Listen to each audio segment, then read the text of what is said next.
I'm a Brazilian YouTuber, and I create goofy videos and generate entertainment options for families all over the world. Você pode confiar em mim. Or at least all families who speak Portuguese, which outside Brazil, Portugal, and Angola are like 5 families. But I'm not here today to goof around in front of a brand new audience. And when the clown needs to speak seriously, you know the circus is probably on fire. Americans like to boast about being the world leader at everything. That America is the greatest place on earth. And since the COVID outbreak, you are leading in COVID deaths. That is partly, of course, thanks to your president, Donald Trump, who many of you claim to be the absolute worst head of state in the democratic world today.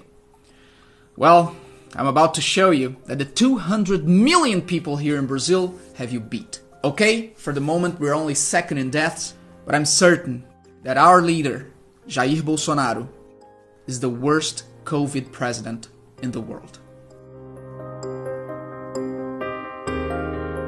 Bolsonaro is a military man who has defended the use of torture under Brazil's dictatorship.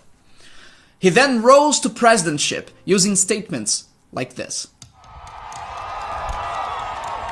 Vamos fuzilar a petralhada aqui do Acre! Que sou homofóbico, sim, com muito orgulho. Do I need to say anything else or do you get the picture? Brazil is the fastest rising COVID country in the world. And the WHO has considered us the new epicenter of the pandemic. Still, he shows no sign of taking the crisis seriously. In short, he makes Donald Trump seem like Patch Adams. Since the very beginning of the crisis, he has not stopped going out, thereby encouraging others to do the same. You guys got pissed off because of a measly Trump rally in Tulsa 3 months after the outbreak in the US. But Bolsonaro does that all the time. He goes to demonstrations against the Congress. He goes to demonstrations calling for military intervention. He goes to packed city markets. He goes to military ceremonies. He goes barbecue hopping on a jet ski. He goes to protests. It's against the Supreme Court. That bit disgusting even with no pandemic. Much like Trump, Bolsonaro justifies his actions by professing to believe in miracle cures. For starters, they're both obsessed with the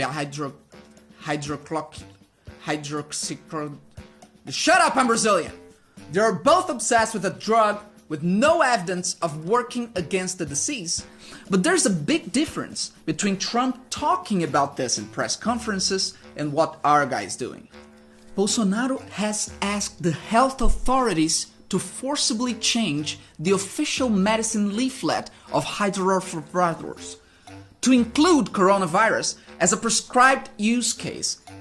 He's also using the army's industrial capacity to produce the medication while public hospitals face shortages of other drugs, like sedatives and painkillers. Bolsonaro also actively retaliates against any public authority who promotes safety. He fired a health minister after he insisted quarantine was a good thing. He fired the next health minister after he refused to prescribe chloroquine to all COVID patients. He then put a military man in charge of the health ministry and fired most of the technical staff who had been there for years. He's also trying to incite violence. In April, he held a cabinet meeting in which he said, Como é fácil impor uma ditadura no Brasil, como é fácil. O povo está dentro de casa. Por isso que eu quero, ministro da Justiça e ministro da Defesa, que o povo se arme. Que a garantia que não vai ter filho do aparecer para impor uma ditadura aqui. And he didn't stop at words.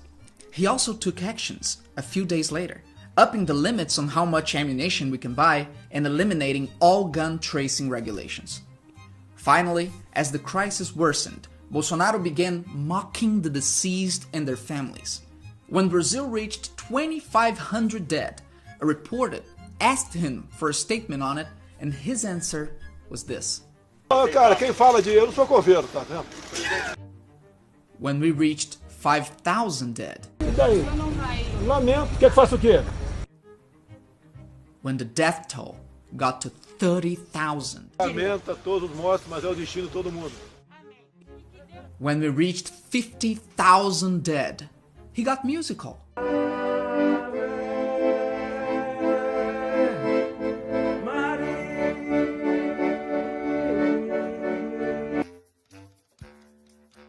And when we reached 60,000, he said nothing, which was probably for the best.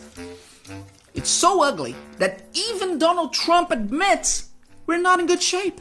Ask him, how are they doing in Brazil? He's a great friend of mine. Not good. But there's something else that Trump says that I'd like to leave you with. Trump calls Bolsonaro a good friend. And that friendship is crucial to Bolsonaro retaining his popularity. It legitimizes Bolsonaro. You're the world leader in COVID deaths. And right now, you're leading us into the abyss. Your president has little proxies operating all over the globe. We are their casualties. So if you're wondering what you can do to help Brazil deal with our lunatic, please do not re-elect yours. This November, vote to keep Trump out of the White House.